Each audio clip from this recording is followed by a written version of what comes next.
সবাইকে আসসালামু আলাইকুম। স্বপ্নরাজের পায়ে হেঁটে চট্টগ্রাম জেলা ভ্রমণে এই প্রথম আমি চা বাগানের দেখা পেলাম। এ সেই চা বাগান, অন্যরকম ভালো লাগে কাজ করছে। এই যে বিশাল চা বাগান। তো এটা কামাইচরা পুলিশ ক্যাম্প, কামাইচরা পুলিশ ক্যাম্প, বাহুবল, হবিগঞ্জ।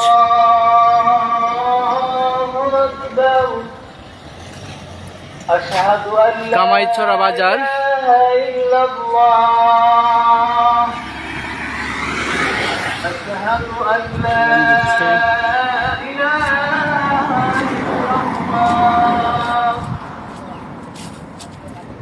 أشهد أن محمدا رسول الله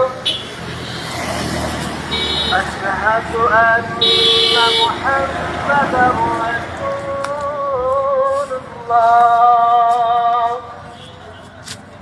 حي على الصلاة চা বাগান আজান দিচ্ছে দুপুরের। حي على الفلاح حي على الفلاح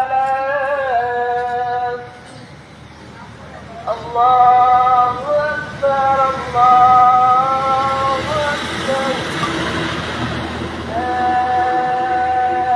إله إلا الله। এই রাস্তা দিয়ে আমি গত বছর ঠিক এই সময়ে হেঁটে হেঁটে গিয়েছিলাম। তখন বৃষ্টি ছিল, এখনো বৃষ্টির কাল।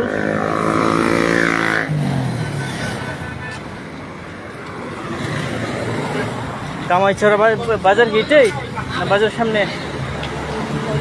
হ্যাঁ,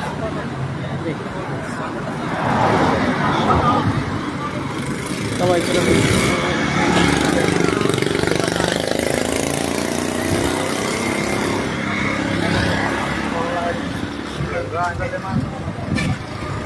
এই যে একটা রাস্তা গিয়েছে,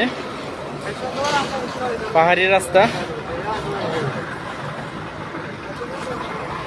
ওই পাশে আবার গিয়েছে।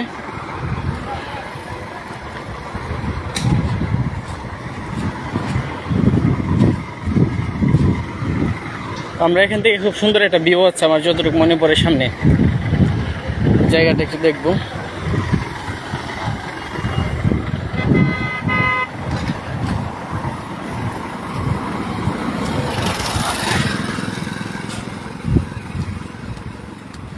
এখান থেকে ওই জায়গাটা অনেক সুন্দর হবে। আমি ওই পাশে চলে যাই।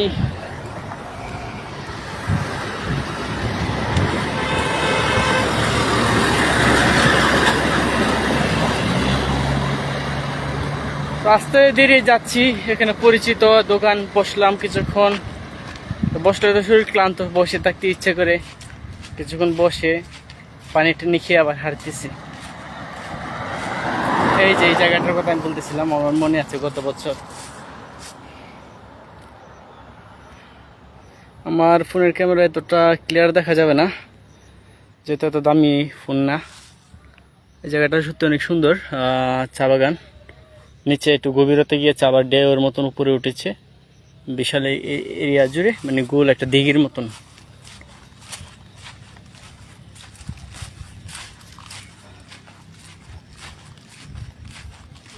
আমি কিছু দূর হাঁটবো সামনে।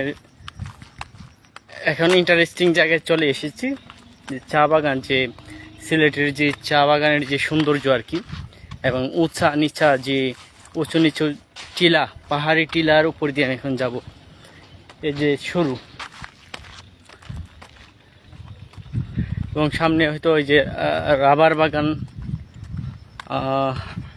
এক বছর আগে এসেছিলাম, তো এতটা স্মৃতিতে বাসা বাসা ভাবে আছে, যেহেতু চা বাগান আছে, সামনে রাবার বাগান অবশ্যই থাকবে।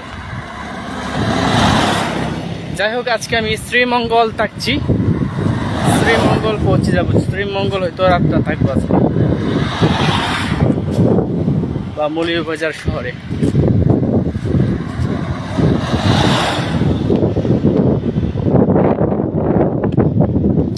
আপনারা কে কোথায় থেকে দেখছেন কমেন্ট করে জানাতে পারেন, আমি আপনাদের কমেন্ট করতে পারি।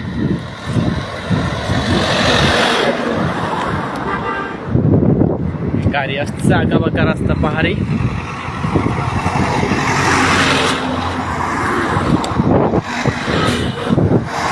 এই রাস্তাটা আঁকা বাঁকা, পাহাড়ি আঁকা বাঁকা রাস্তা, এই আপনারা আজ হেঁটে যাচ্ছি। সামনের রাস্তাটা আবার ডান দিকে মোড় নিয়েছে।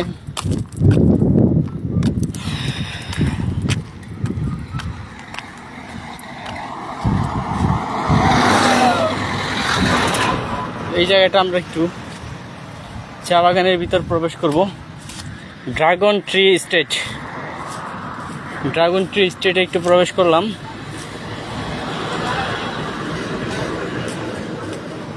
সুন্দর লাগছে।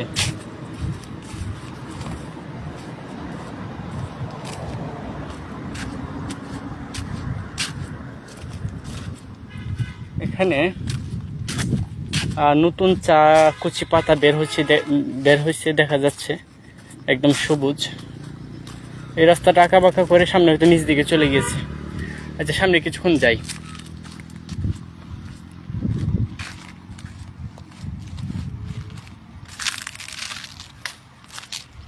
চা বাগান, চা পাতা খাওয়া যায়, কাঁচা অনেকে খায়। আমি যখন এই রাস্তা দিয়ে হেঁটে গিয়েছিলাম, এই যে চা শ্রমিকরা ওনারা হলো চায়ের পাতা দিয়ে পান খায়। তারা পান খায় না ওভাবে, পানগুলা খায় না, এগুলা দিয়ে তারপর সুপারি দিয়ে না কি একটা দিয়ে আমাকে দিয়েছিল, আমি খেয়েছিলাম।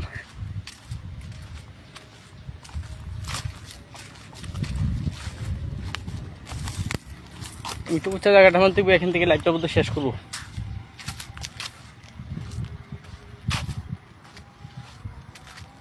বাংলাদেশের 90% চা আমাদের এই সিলেটে উৎপাদন হয়। স্পেশালি শ্রীমঙ্গলকে বলা হয় চায়ের রাজধানী, বা সিলেট হলো চায়ের রাজধানী।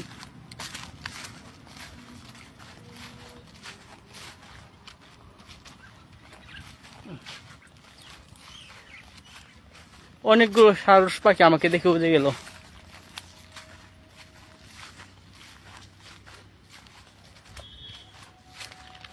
আপনাদের পাশের ভিউটা দেখে আমি এখানে লাইভটা শেষ করে আমি আবার হাঁটবো।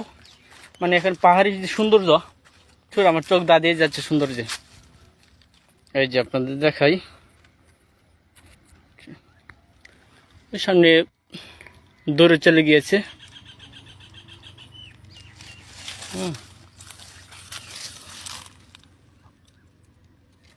যে পাতা, কচি পাতা,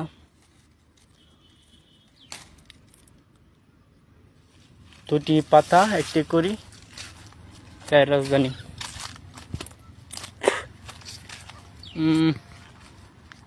তিতা লাগতেছে, তিতা স্বাদ হলো তিতা।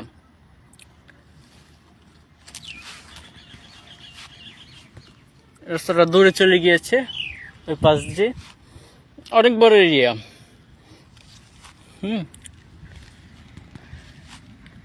দেখা মেন রাস্তা থেকে মোটামুটি বেশ ভিতরে চলে এসেছি।